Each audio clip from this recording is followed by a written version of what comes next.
자, 여러분, 지금, 사촌동생 보아라 1회차 강의 두 번째 강의가 될 것 같은데요. 지금 우리 생물의 특성 6가지에 대해서 알아보았었는데,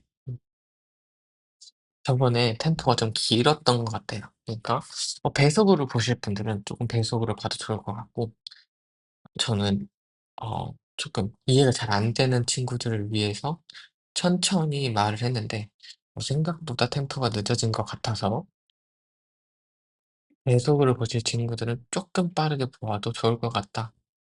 하지만 저는 그냥 정배속, 1배속으로 보기를 권하긴 합니다. 그래서 오늘은, 오늘이라기보다는 이번 회차는 생물의 특성 6가지를 이제 응용해서 이게 왜 생물의 특성인지 한번 알려드려 볼 거고, 여기에 바이러스 내용, 바이러스 과연 생물인지 비생물인가, 이런 이야기를 다뤄볼 겁니다. 그다음에 생명과학의 특성이라고 해서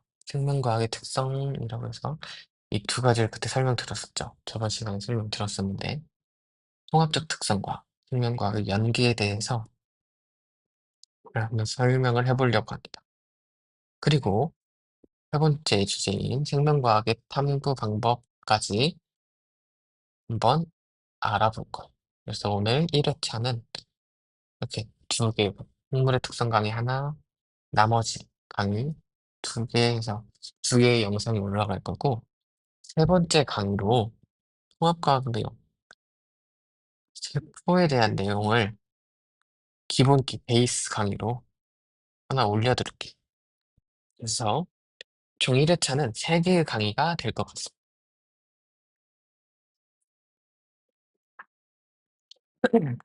자, 그럼 이제 수업을 진행을 해볼게요.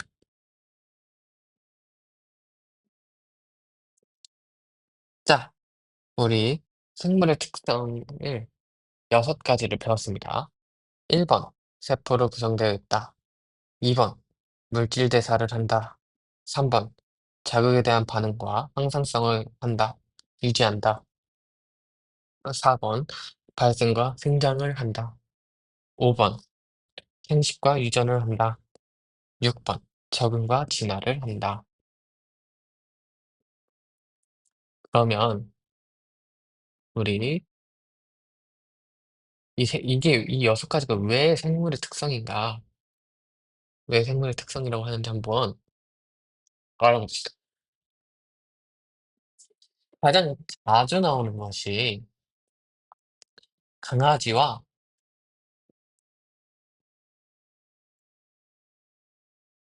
로봇 강아지의 비교입니다. 강아지와 로봇 강아지의 비교가 가장 많이 나와요. 뭐 교과서 같은 데서 말씀드리는 거예요. 수능특강에도 있고. 공통점을 보면 일단 둘 다 강아지 모양이에요. 강아지 모양이고 둘 다 강아지 모양이에요. 글씨를 조금 더 신경 써야 되는데 둘 다 강아지 모양이에요.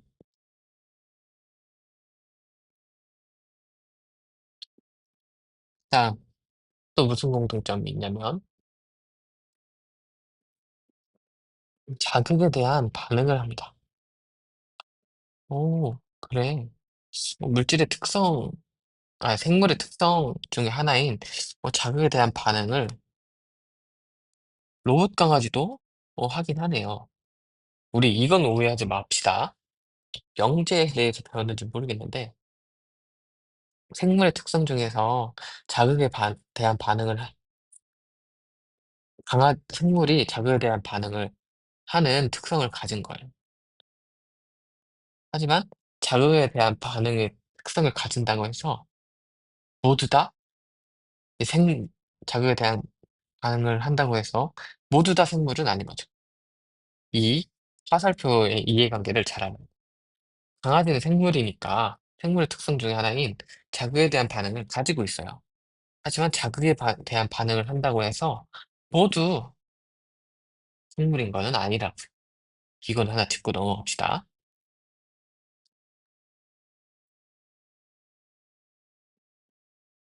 자, 자극에 대한 반응을 한대요. 그리고 로봇 강아지는 소리도 내는 것 같아요. 월월 하는 소리도 내고, 뭐 움직이기도 하고, 그렇죠. 그리고 에너지도 사용해요. 하지만 강아지는 우리 먹이를 통해서 얻은 에너지로부터 강아지는 화학 에너지를 얻고 로봇 강아지는 건전지로부터 얻은 화학 에너지를 얻어요. 그럼 이제 차이점을 봐봅시다.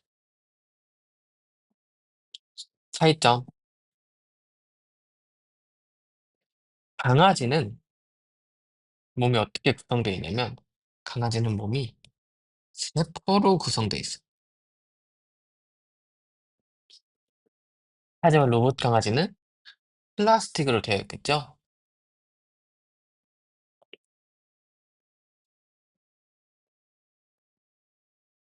그다음에 강아지는 음식을 먹고 소화 등을 해요. 한마디로 물질 대사를 한다는 거겠죠. 하지만 얘는 건전지를 해요. 그러니까 화학, 화학 전지 에너지로 움직인다는 거예요. 그 다음에 강아지는 발생도 하고요, 생장도 하고요, 생식도 하고요, 유전도 하고요, 적응도 하고요, 진화도 일어나요. 하지만 로봇 강아지는 발생도 안 하고요, 생장도 안 하고요, 생식, 유전, 적응, 진화 다 없어요. 그래서 이렇게 비교를 해볼 수 있겠다. 이게 로봇 강아지와 강아지의 비교입니다. 이러한 특성이 있다는 거 잘 알고 넘어가면 좋겠습니다. 자, 그 다음에 우리 첫 번째 단원이 생물의 특성이에요. 소단원이 생물의 특성이었는데 두 번째로 바이러스를 한번 넘어갈 거예요.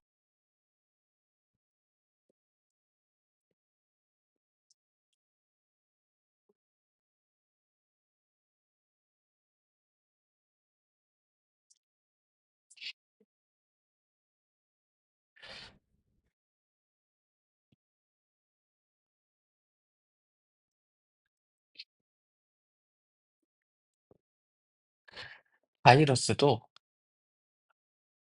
이 생물의 특성을 통해서 이게 생물인지 비생물인지 물론 바이러스를 알아가려는 것도 있지만 구별하는 게 중요해요. 바이러스 생물인가 비생물, 생물이 아닌가 여기에 초점을 두고 바이러스에 대해서 공부를 하는 것이 중요합니다. 일단 이것에 대한 답부터 알려드리자면 바이러스는 생물과 미생물의 중간형입니다.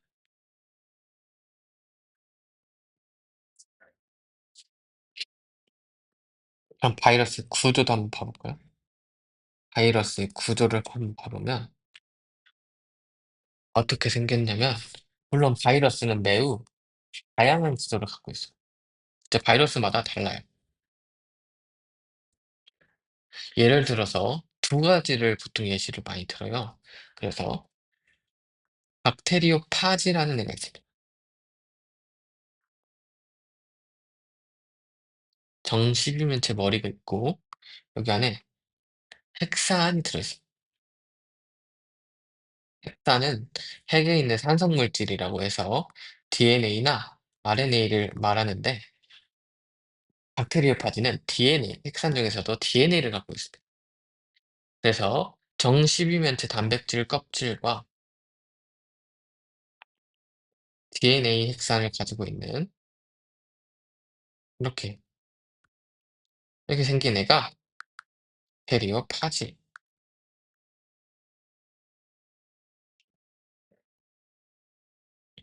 이름입니다. 바이러스의 한 이름이에요. 박테리오파지. 박테리오파지가 무슨 뜻이냐? 박테리아는 세균입니다. 그래서 세균을 잡아먹는, 파지가 잡아먹는다는 건 뜻이거든요.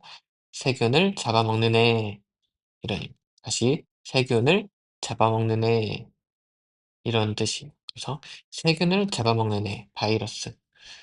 세균을 잡아먹는 바이러스가 바로 박테리오파지입니다. 얘는 이러한 구조를 가지고 있다고 하네요. 또 다른 우리가 알아볼 바이러스는 담배 모자이크 바이러스. 담배 모자이크 바이러스. 얘를 통해서 우리가 바이러스 실험을 많이 했는데, 얘는 단백질 껍질이 있고,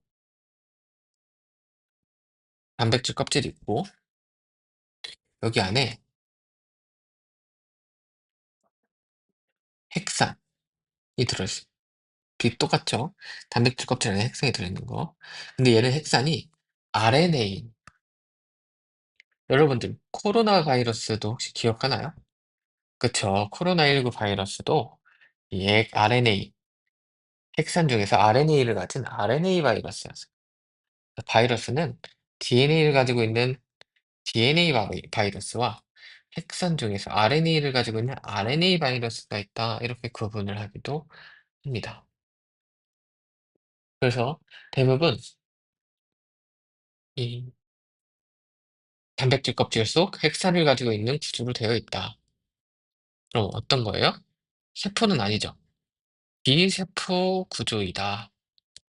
이렇게 알아두면 될 것 같아요. 그리고 바이러스는 세균을, 세균보다 훨씬 크기가 작아요. 이걸 어떻게 알 수 있었냐? 담배 모자이크 병이라는 세균 여과기 실험을 했습니다. 자, 이때는 세균이 가장 작은 생명체라고 알려져 있었어요.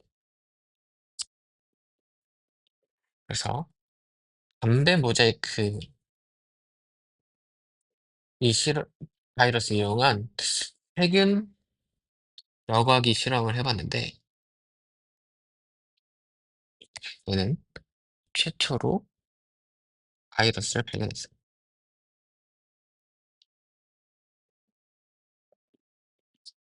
그래서 담배 모자이크 병에 걸린 잎에 즙을 냈어요. 담배 모자이크 병에 걸린 나뭇잎이에요. 이걸 못 그리죠? 나뭇잎에 담배 모자이크 병이 이렇게 걸렸다고 쳐볼게. 얘에서 즙을 냈어요. 즙을 낸 거를 깔때기 같은 거에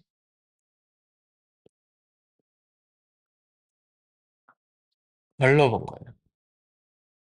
이게 세균 여과기겠죠? 깔때기 같은 거에 걸러서 액을 여과시켰어요.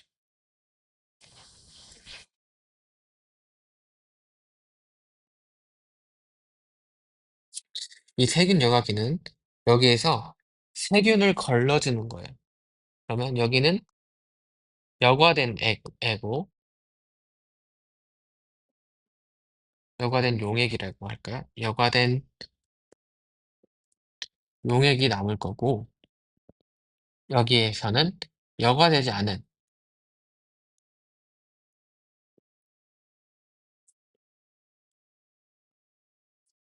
용액이 남아있을 거예요. 그래서 그러면 우리는 이때는 바이러스의 존재를 몰랐으니까 담배 모자이크병이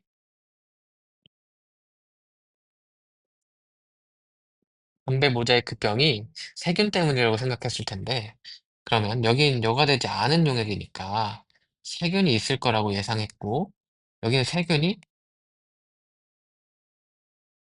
없겠죠. 없다고 우리 예상했을 거예요.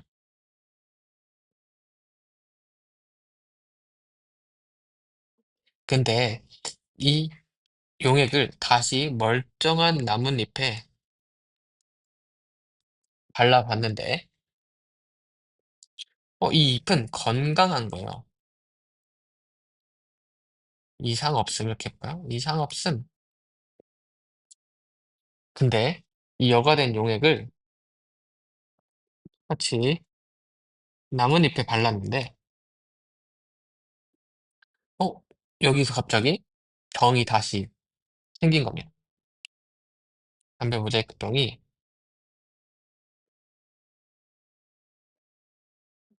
생긴 거예요. 발생.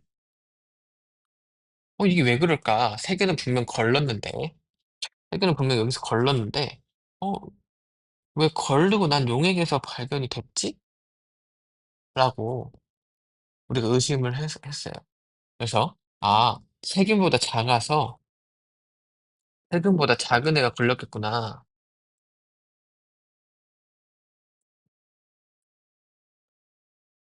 작은 애가 원인이라는 것을 알 수 있었고,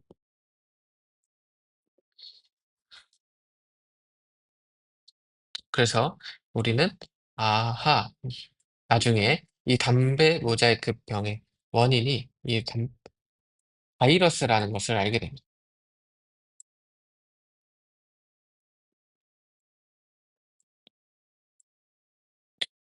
알겠나요? 자, 그럼 이제 바이러스의 특성을 더 알아볼게요. 바이러스 특성에서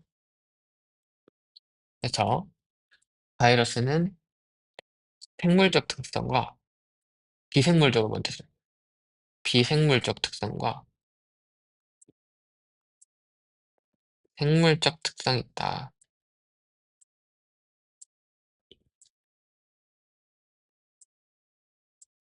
그래서 비생물적 특성은 위에 쓴 것처럼 비세포 구조이며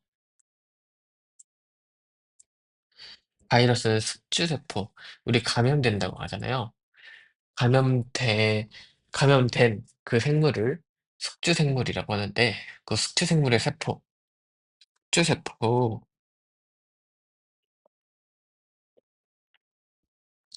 밖에서 밖에서는 입자로 존재합니다.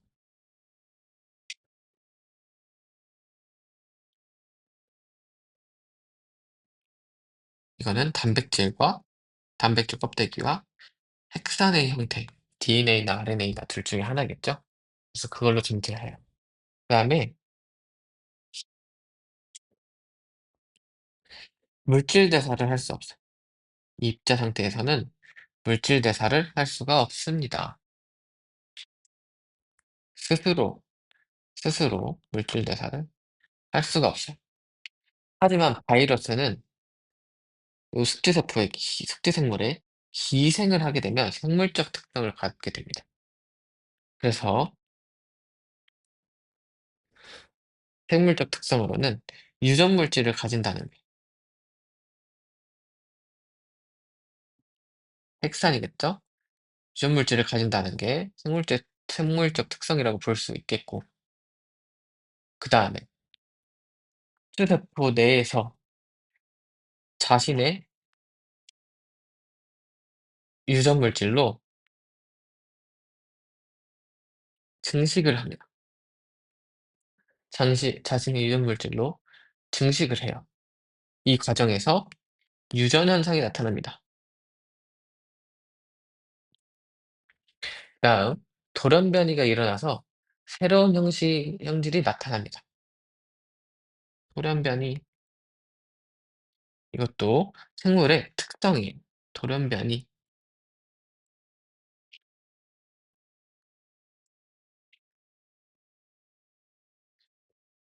그래서 돌연 변이가 일어나는 것도 생물의 특성이에요. 그래서 돌연 변이가 일어나서 환경에 적응하고 진화한다. 우리 적응과 진화 생물의 특성이잖아요. 그래서 그런 분이기 때문에 환경에 적응과 진화를 할 수 있기 때문에 생물적 특성을 가진다라고 할 수 있습니다.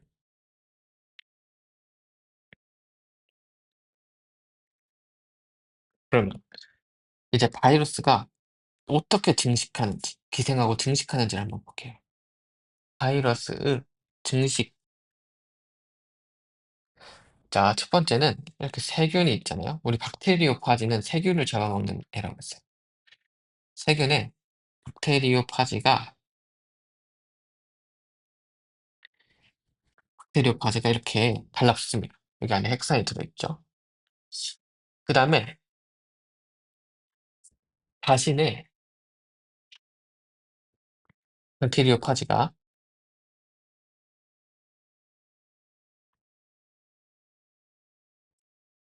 여기서 자신의 핵산을 그대로 넣어요. 세균 안으로 자신의 핵산을 쭉 집어넣습니다.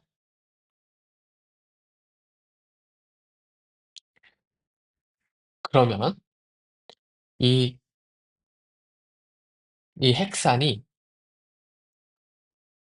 숙주세포, 이 숙주세포에 여러 가지 효소나, 효소나 뭐 단백질 등을 이용해서 복제가 일어납니다. 복제가 일어나요. 핵산이 복제가 일어납니다.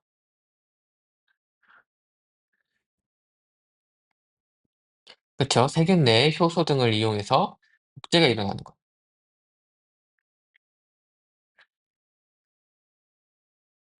그래서 효소는 세균 거고, 복제는 핵산으로 복제를 하는 거고.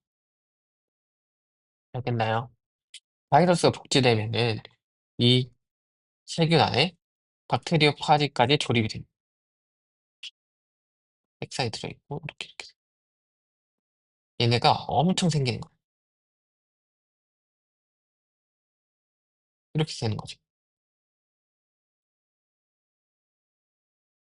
이게 그냥, 좀 징그럽네요. 이렇게 엄청 많아지는 거예요. 세균 내에서. 그래서 이 세균 내에서 증식을 하게 되는 거예요. 결국 얘가 많아지면은 이 세균을 펑 터트려서 이 바이러스들이 퍼져서 또 다른 데를 각자 감염시켜서 또 증식해 나가는 거죠. 바이러스가 아주 무서운 생물임을 알 수 있습니다.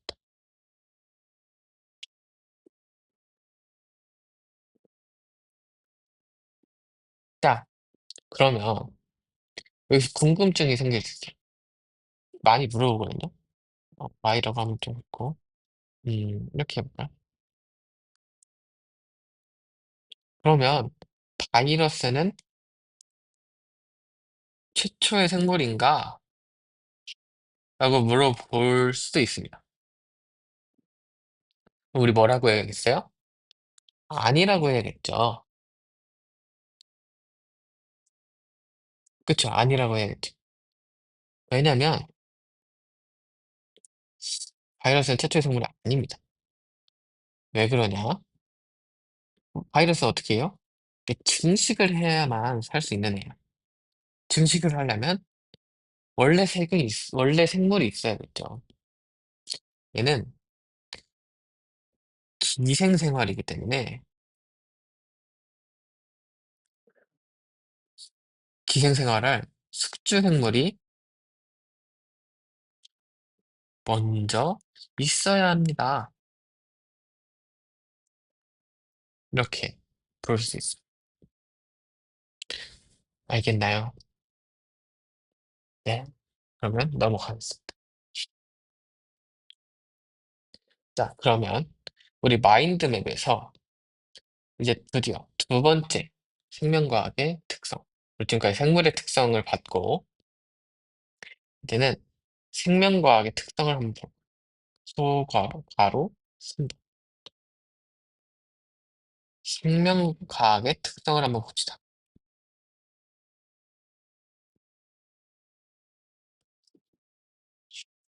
자, 생명과학은 이거는 각자 문제집 정도는 한 권에 있겠죠.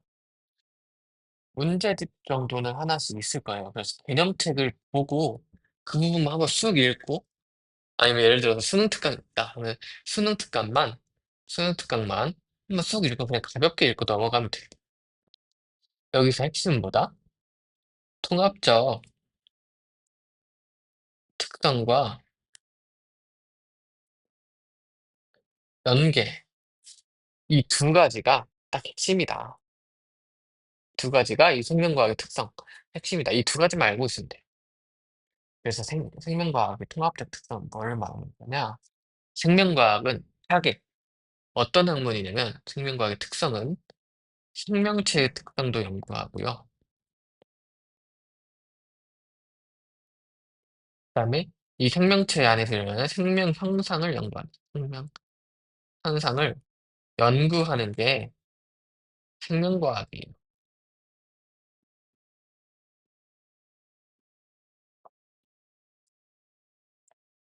그래서 이 통합적 특성이란 말은 분자 단위부터 생물을 구성하는 분자 단위부터 세포, 분자가 생명의 최소 단위인 세포를 이루고 세포는 모여서 조직, 어떠한 기능을 하는 조직을 이루고 조직이 모여서 기관을 이루고 기관이 모여서 개체가 되었고 개체물인 5단원에서 배울 것입니다만 개체군이 될 것이고 개체군이 모여서 군집, 여러 개체군이에요.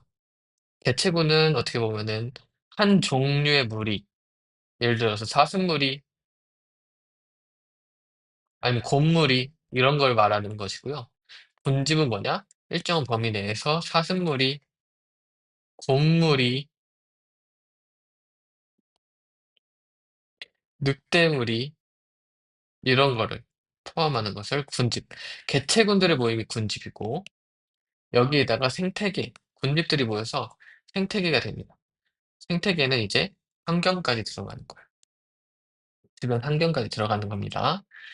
이렇게 해서 우리 생물 하나만 보는 것이 아니라 생물에서 생물을 조직하는 세포에서 세포를 이루는 분자 단위부터 하나의 개체, 하나의 개체를 넘어서 개체들의 무리, 개체들의 무리, 개체의 무리, 개체들의 무리, 그다음에 개체를 포함하고 있는 그 생태계까지를 통합적으로 연구합니다. 이게 통합적 특성입니다. 그 다음에 생명과학의 생명과학과 다른 학문 분야와의 연계를 봅시다. 연계는 무슨 말이냐? 연계, 우리 뭐 순 연계 이런 걸 많이 하잖아요. 영향을 주고받는다는 말이 연결되어 있다. 이런 말이거든요. 연계란. 그래서 사실은 다른 학문 분야와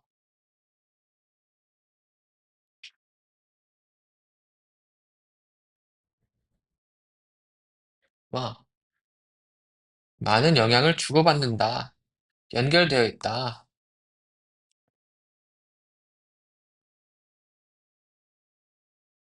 이렇게 말합니다. 그래서 생명과학이 있으면 얘가 물리학과도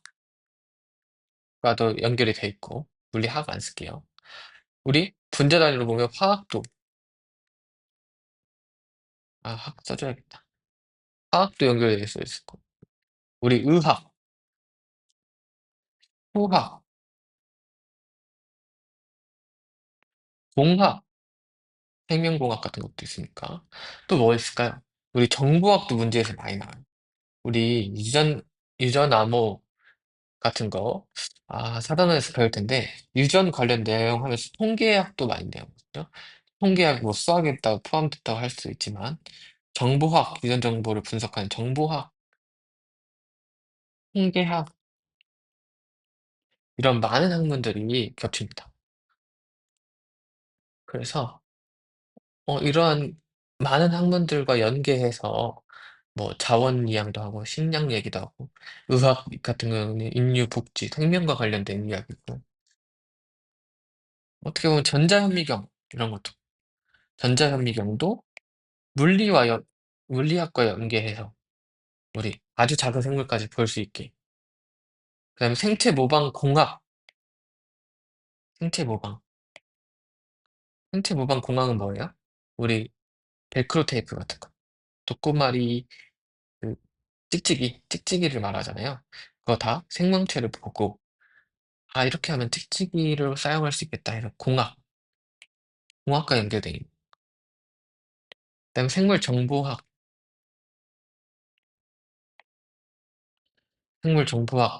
뭐가 있을까요?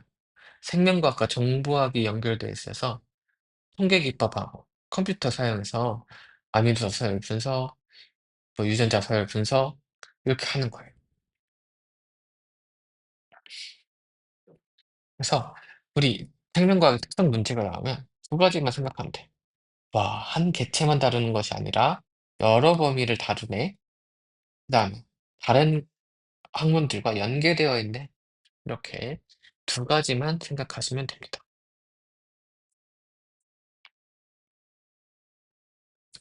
자, 그다음 1회차 마지막을 향해서 달려가고 있습니다. 자, 우리 생물의 특성과 생명과학의 특성 봤으니까 이제 생명과학의 탐구 방법을 볼 거예요. 여기서 이야기가 좀 길어질 수도 있는데 수가로 생명과학 그 탐구 방법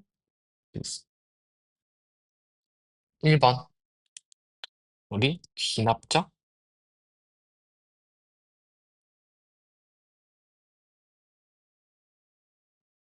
탐구 방법이 있습니다. 귀납적 탐구 방법은 핵심이 뭐냐? 우리 어떤 사실을 관찰합니다. 사실을 관찰합니다. 근데 관찰을 어떻게 하냐면 많이 해요. 엄청 많이. 많이. 강조를. 엄청 많이 해요. 많이 많이 합니다. 이 많이 많이 해서 종합, 분석, 많이 많이 종합하고 분석해서 어떻게? 규칙성을 발견하고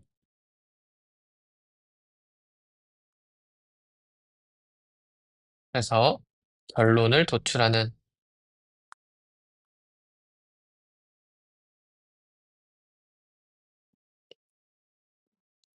그러한 방법이 기납적 탐구 방법이에요.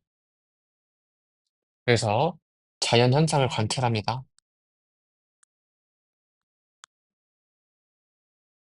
절차를 소개해 주는 거예요. 자연 현상을 관찰합니다. 그러면 이런 뭐 현상을 보이네. 다른 애도 그럴까? 다른 애들도 그럴까? 해서 관찰 주제를 선정하고 주제 선정하면은 이제 관찰할 방법을 생각합니다. 관찰 방법, 고안, 관찰 방법을 고안합니다. 관찰 방법이 정해지면 어떻게 해야겠어요? 수행해야겠죠. 관찰, 수행, 관찰을 수행합니다. 관찰을 수행하고 그럼 그 관찰을 분석하겠죠. 관찰을 수행하고 관찰을 분석합니다. 그다음에 이 분석한 내용을 가지고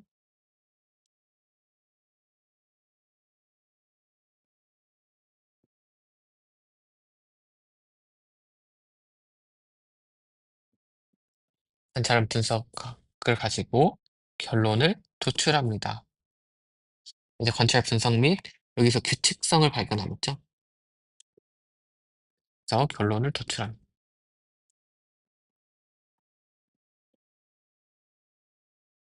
이게 바로 귀납적 탐구 방법의 과정입니다.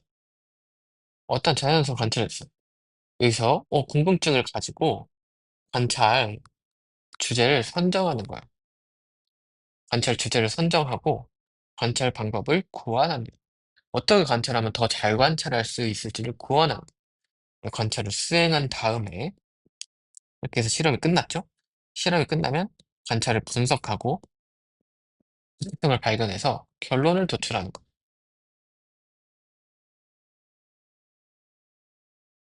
알겠나요? 그래서 얘는 사실 실험도 하지 않고 관찰만 하죠. 실험도 하지 않고 그다음에 가설 우리 좀 이따 가설에 대해 설명하는데 가설도 세우지 않습니다. 이게 뒤에 이번 두 번째로 배울 연역적 방법과의 차이예요. 근데 만약에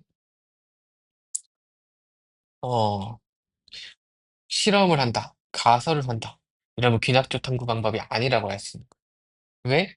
얘는 규칙성을 발견해서 뭐 하는 과정이냐면 일반화를 하는 과정이에요.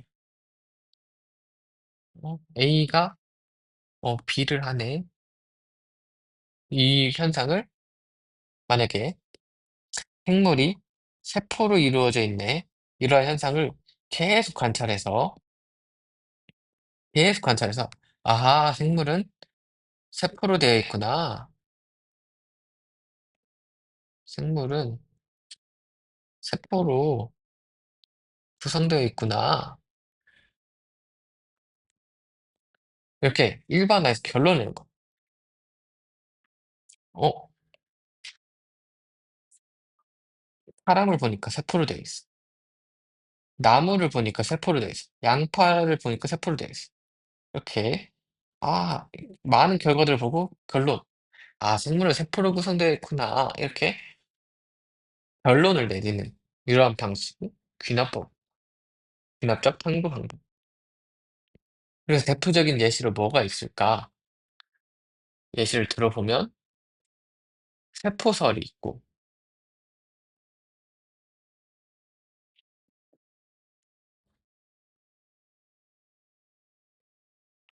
세포설이 있고, 다음에 가위는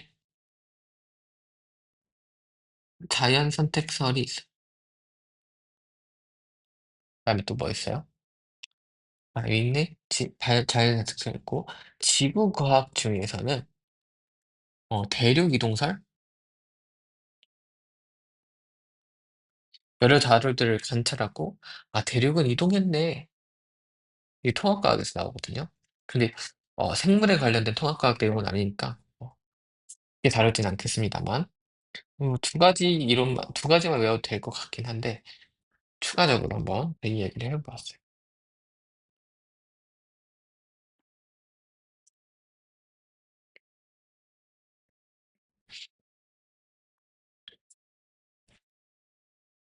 자, 그다음 생명과학의 탐구 방법 두 번째 연역적 탐구 방법이 있습니다. 연역적 탐구 방법.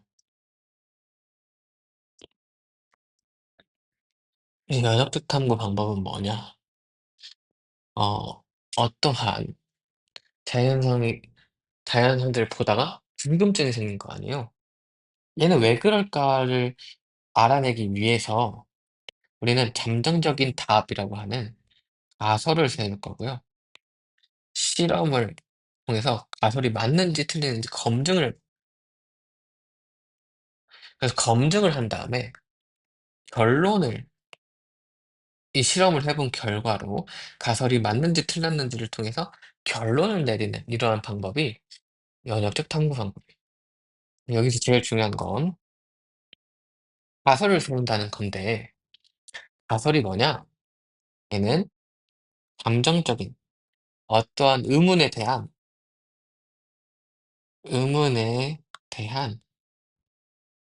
감정적인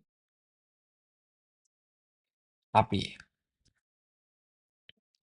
감정적인 답이라기보다는 결론이라고 표현하는 게 좋을 것 같아요. 그래서 추측인 거죠, 추측. 뭐뭐일 것이다. 이런 식으로 진술하고요. 잠정적이라는 거니까 아직 밝혀지지 않은. 그래서 예측 가능해야 하고 실험을 통해서 검증을 할 수가 있어야 해요, 가서. 그래서 먼저 연역식 탐구 방법의 과정은 어떻게 되냐? 우리 문제를 인식합니다. 이 문제는 우리 수학 문제 이런 거 아니죠. 퀘스트, 과제를 인식합니다. 그 다음에 퀘스트가 적절한 영어 단어인지는 모르겠어요. 근데 어, 문제를 인식한다는 건 어떤 과제를 인식한다는 거고, 그 다음에 가설을 설정합니다. 잠정적인 결론. 아, 이러한 일은, 이래서 발생할 거야. 이렇게 가설을 설정합니다. 예를 들어서, 내가 배가 아파. 아이, 어, 내가 배가 아파. 배가 왜 아플까? 아, 내가 점심에 상한 우유를 마셔서일 것 같아. 이렇게 비교를 해보는 거죠. 이 감정적인 결론을 내려보는 거죠. 그럼 이제, 그 다음에 어떻게 합니까? 탐구를, 이제 실험이죠, 실험. 탐구를 설계하고 수행해 봅니다. 예를 들어서, 안, 내가 점심에 먹은 우유를 꺼내보고, 그다음에 새 우유를 사서 비교를 해보는 거죠. 아, 근데 이거는 좀 적절한 실험이 아닐 수도 있겠네요. 인간 가지고 하는 거니까. 음, 비윤리적일 수 있겠습니다만. 어, 그래서 그렇게 실험을 해보는 거고, 그래서 결과 정리 및 분석을 해봅니다.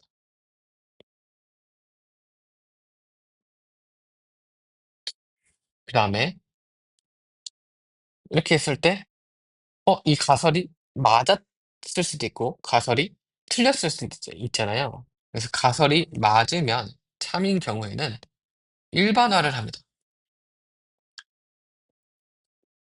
이 가설이 결론이 되는 거죠. 근데 만약에 가설이 틀렸다. 실험을 했는데 가설이 틀린 가설이었어.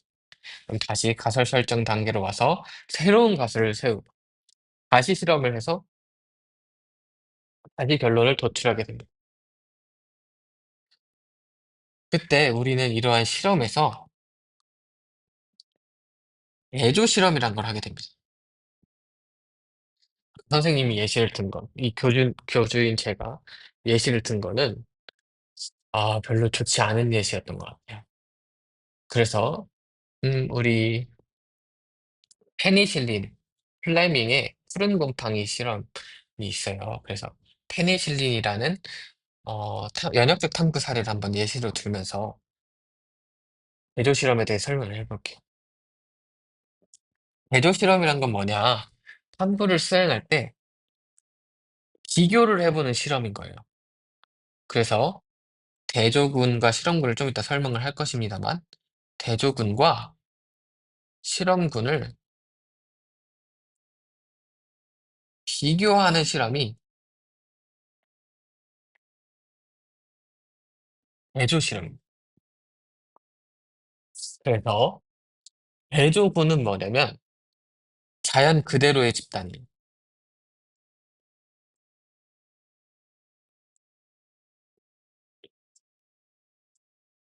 군자가 무리니까 우리 군도 갈라파고스 군도는 섬의 무리. 군 도가 섬이잖아요. 군도는 섬의 무리. 군집은 개체군의 무리. 개체군은 개체들의 무리. 그래서 자연 그대로의 집단. 이게 어떻게 보면 기준이라고 보면 평소라고 생각하면 돼요. 기준, 평소의 기준. 그럼 실험군은 우리가 어떠한 변화를 준 집단이에요. 우리가 어떠한 내용을 알아보기 위해서 변화를 준 집단이라고 보면 돼요. 인위적으로 조작을 했다고 생각하면 되겠죠. 얘네를 비교해 보는 겁니다.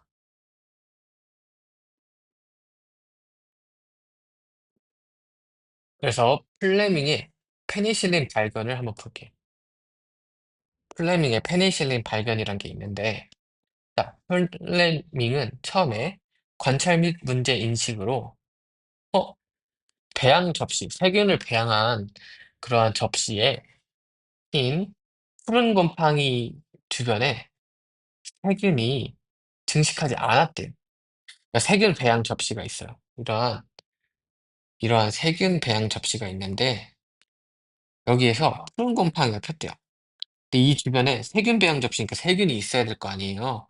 근데 이 주변에 세균이 없었대. 이 동그라미 밖에, 이 주변, 어느 정도 거리가 떨어진 부분에만 세균이 살고, 다시 제대로 볼게요. 위에서 봤을 때 이런 접시가 있는데, 푸른 곰팡이 우연히 여기 증식했대요. 근데 세균이 원래는 쭉쭉 깔려 있어야 되는데, 그게 아니라, 이 주변에는 세균이 증식하지 못하고, 이렇게만 깔려 있었다는 거예요. 왜 이런 현상을 발견했을까? 궁금한 거지. 문제를 인식합니다. 과제를 하나 얻은 거예요. 그러면 이제 가설을 세웁니다. 아, 푸른 곰팡이에서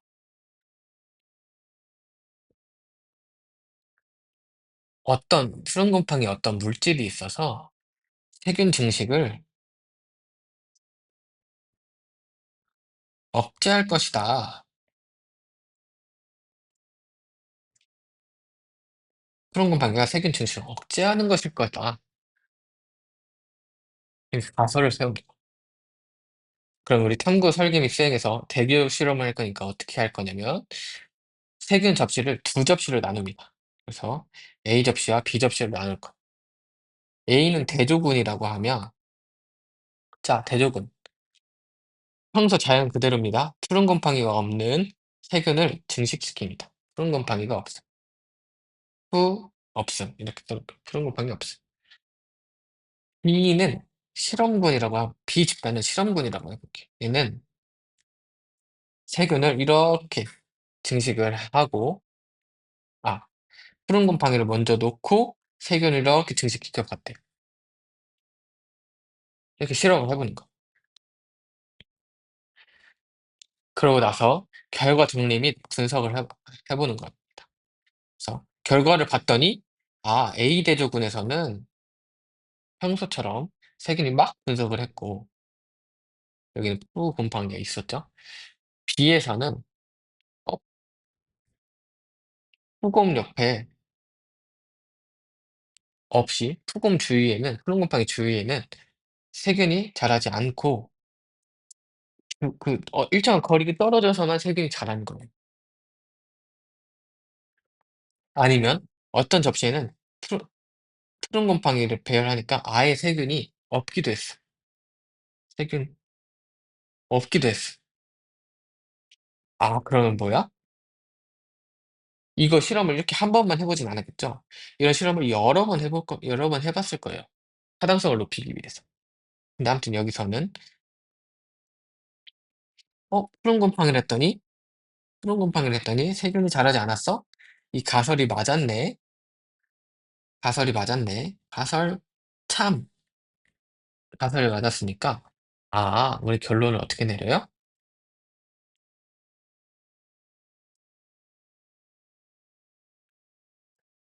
푸른 곰팡이는 세균 증식을 억제한다. 이렇게 결론을 내리는 거. 알겠나요? 자, 그러면 여기까지 면역적 탐구 방법을 알아봤는데, 여기서 대조 실험을 할 때 추가적으로 알아야 될 개념이 또 있어요. 여기 추가적으로 변인이라는 개념도 알아야 합니다. 변인은 어떻게 보면 이제 탐구와 관련된 요인이라고 보면 돼요. 탐구와 관련된 요인이라고 보면 됩니다. 그래서 변이는 어떻게 나눌 수 있냐면 종, 독립변인과 종속변인으로 나눌 수 있어요. 종속변인. 독립변이는 탐구 결과에 영향을 미칠 수 있는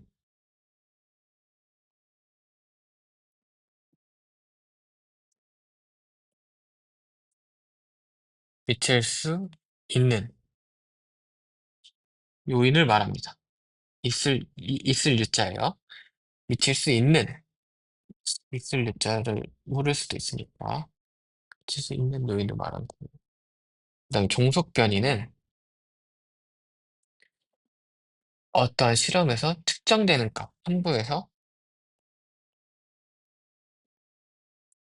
측정되는 값을 말합니다. 그래서 종속 변인의 영향, 종속 변이는 이 독립 변인 중에서 어, 영향을 받아서 독립 변인에서 영향을 받아서 변하는 요인들. 그래서 한마디로 결과, 독립 변인에 종속되어 있는 결과예요. 이 독립 변인의 변화 요인에 따라서 종속 변이는 달라지는 거예요. 근데 또 우리는 독립 변인을 두 가지로 나눕니다. 독립 변인은 우리는 두 가지로 나눕니다. 독립 변인을 조작 변인과 통제 변인으로 나뉩니다. 그래서 조작 변이는 뭐냐? 우리 다르게 해준 것. 실험에서, 실험군에서 다르게, 다르게 해준 요인. 그다음에 통제 변이는 동일하게 해준 요인입니다.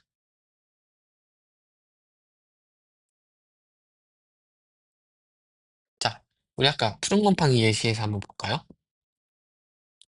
좀 지저분하지만. 자, 우리 이런 대조군과 실험군 실험을 할 때 조작 변이, 우리 다르게 해준 건 뭐였냐면 푸른 곰팡이에 유무를 다르게 해줬었어. 그래서 푸른 곰팡이에 유무였어요. 푸른곰에 유무를 다르게 해줬어. 근데 그 외에는 우리 맞춰줘야 된다는 거예요.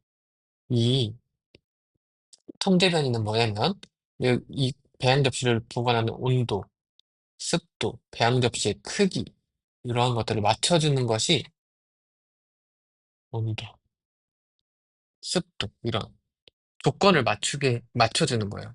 동일하게 해준 요인. 그래야 온도가 달라서 세균이 안 생겼을 수도 있잖아요. 그러니까 푸른 곰팡이 때문에 세균이 증식하지 못했다라는 가설을 입증하기 위해서 푸른 곰팡이 유무만 다르게 해주고 다른 조건을 다 이렇게 맞춰주는 거예요. 이걸 바로 통제 변인이라고 합니다. 알겠나요? 그래서 한마디로 부작 변인 실험에서 다르게 해준 것, 통제 변인 동일하게 해준 것, 그리고 이렇게 통제 변이를 맞춰주는 행위를 변인 통제라고 합니다. 그리고 종속 변이는 그럼 뭐겠어요? 조작 변인에 따라. 그쵸? 조작 변인의 영향을 따라서 나온 측정되는 결과, 실험 결과인 거예요. 그래서 종속 변이는 이 세균이 다르게 해준 결과, 푸른 곰팡이를 다르게 해준 결과, 얘는 세균이 증식했고, 얘는 세균이 증식하지 않았다. 이게 바로 종속 변인인 겁니다.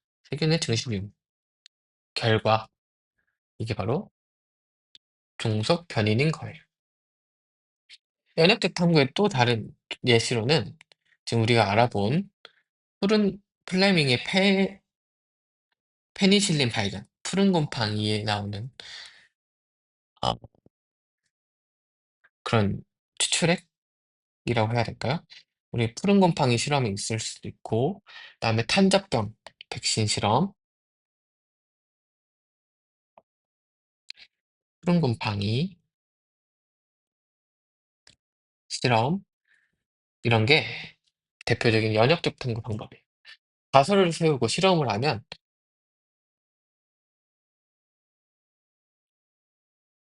연역적 탐구 방법이라고 볼 수 있는 거예요. 알겠나요? 그럼 우리 마지막으로 다시 한번 정리를 하고 넘어갈게요. 1회차 마지막.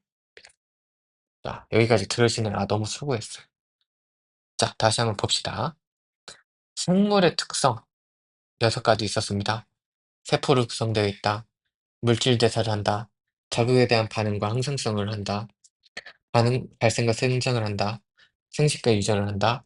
적응과 진화를 한다. 이렇게 6가지가 있었습니다.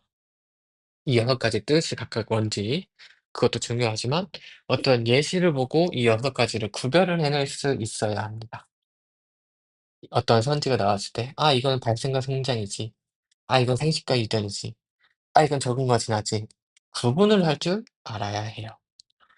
그리고 두 번째로 바이러스에 대해서도 알아봤었는데 이 생명의 특성 6가지를 통해서 아 이 어떤 점은 생물적 특성을 가지고 있고 바이러스가 기생을 할 때는 생물적 특성을 가지고 있고 기생하지 않을 때는 생물적 특성을 가지고 있지 않아서 생물과 비생물의 중간형이라고 이렇게 이름을 지었었습니다. 그다음 두 번째로는 생명과학의 특성을 알아봤어요. 그래서 통합적 특성과 연계 그 두 가지가 있구나. 통합적 특성은 우리 생물을 이루는 분자에서부터 세포, 조직, 기관, 하나의 개체가 되어서 그다음에 이러한 개체가 개체군, 개체들의 모임, 개체군이 되고 개체군들의 모이면 군집이 되고 군집이 환경 이런 요인과 같이 있는 생태계까지 우리 넓은 범위까지 다 본다. 이런 게 통합적 특성이었고 그다음에 연계는 다른 학문과 연결해서 많이 상호작용하고 영향을 주고받는다. 이게 연계였어요. 그래서 선지로 만약에 뭐 생명과학은 하나의 개체만 연구한다 하면 틀린 거겠죠. 분자부터 생태계까지 여러 범주를 넘나들면서 탐구하는 학문이고 만약에 선지에서 또 생명과학은 다른 학문과 관련이 없다 뭐 이런 식으로 나오면 틀린 말이겠죠. 연계가 돼서 정보학, 수학, 공학 이런 것과 연계가 되는 학문이었어요. 그다음 제일 마지막 내용 우리 생명과학의 탐구 방법이 있었어요. 여기서는 기납적 탐구 방법은 관찰을 통해서 규칙성을 발견하고 일반화를 시켜서 결론을 도출하는 관규일결 이러한 방식. 관찰과 규칙성, 일반화 이 말이 제일 중요해요. 이러한 내용들, 이러한 키워드들이 나오면 이런 키워드들이 나오면 귀납적, 연역적 탐구 방법은 뭐냐면 가설을 설정하고 탐구를 수행합니다. 실험을 합니다. 그래서 가설이 참인지 아닌지 대조 실험을 해보고 결론을 도출하는 이런 키워드. 실험과 가설이 제일 중요합니다. 연역적 탐구에서는. 그래서 이게 키워드입니다. 우리 이렇게 오늘 배워봤으니까 1회차 잘 정리하시고 선생님이 선생님이라고 하나요 자꾸? 김교주가 올리는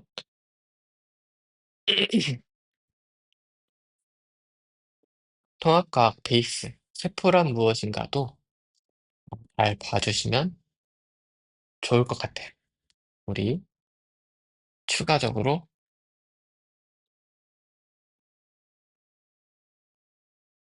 세포란 무엇인가 강의도 할 거니까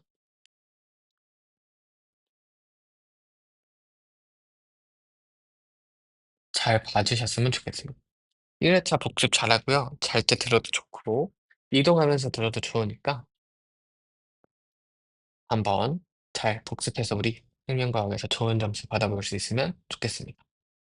이상입니다.